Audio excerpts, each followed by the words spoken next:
Hi guys, ഇന്ന് നമ്മളുടെ ഡൽഹിയിലെ പുഷ്പ ശാഖയിൽ ശ്രീനാരായണ ഗുരുവിന്റെ സമാധി പരിപാടിയിൽ പങ്കെടുക്കാനാണ് നമ്മൾ വന്നേക്കുന്നത്.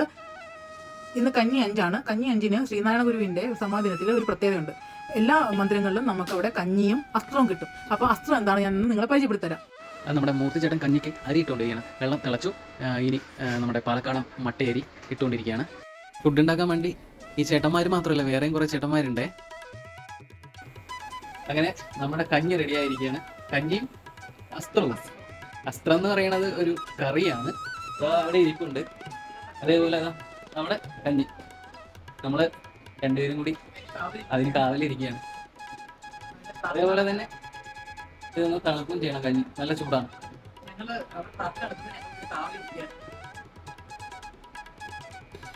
ഇത് കഞ്ഞി തേങ്ങാപ്പാലും എല്ലാം ഒഴിച്ച നല്ല സൂപ്പർ കഞ്ഞി.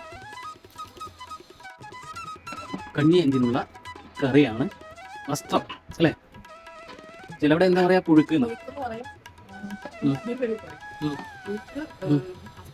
പുഴ.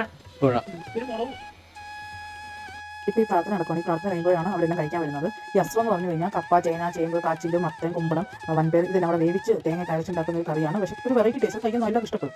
നല്ല രുചിയാണ്. നമുക്ക് എങ്ങനെ അത് എക്സ്പ്ലെയിൻ ചെയ്യണം എനിക്കത്. നല്ല ടേസ്റ്റാണ് കഞ്ഞിയും ഈ അസ്ത്രം കൂടെ കഴിക്കാനായിട്ട്. അങ്ങനെ എല്ലാവർക്കും കഞ്ഞി കൊടുത്ത് തുടങ്ങി. ശരിക്കും പറഞ്ഞാൽ നമുക്കിത് കേരളം അല്ലെന്ന് പറയാൻ പറ്റില്ല. കാരണം ഡൽഹി ആണെങ്കിൽ പോലും കേരളത്തിലെ എല്ലാ ആചാരങ്ങളും കേരളത്തെക്കാട് ഭംഗിയായിട്ട് ഇവിടെയുള്ള മലയാളികൾ നടത്തുന്നുണ്ട്. അങ്ങനെ എല്ലാവരും കഞ്ഞിയെ കുടിച്ച് സന്തോഷിച്ച് അങ്ങോട്ടും ഇങ്ങോട്ടൊക്കെ കഥകളൊക്കെ പറഞ്ഞ് നിൽക്കുകയാണ്. അങ്ങനെ പരിപാടിയെല്ലാം കഴിഞ്ഞിരിക്കുകയാണ്.